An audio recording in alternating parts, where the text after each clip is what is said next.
Hey everybody, today I am here at Ngwenya, just delivering some rice packs. Pastor Mtolisi has worked very hard on his church. You can see it's coming up slowly but surely. We can also want to show you just quickly there's the pastor's house. I want to walk to his garden. He says he's planted a nice new garden. Okay. So what do we have, Mtolisi? We have sugar beans, we have green beans, and then sugar beans. Then we have lettuce there and beetroot. We have carrots growing up there. Yeah, that's all what we have right now.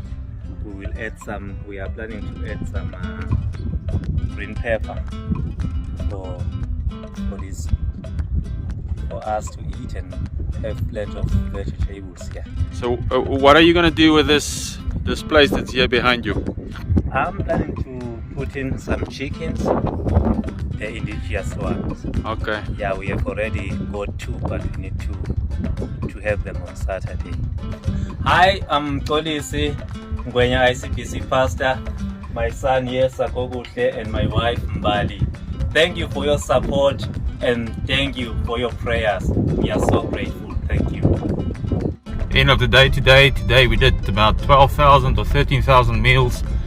I'm on my way to Gebeni. Started at Mpolonjeni, did Ngwenya. It's always a pleasure to see how much this meals means to the people of Eswatini. I just want to thank you and just pray that you are blessed and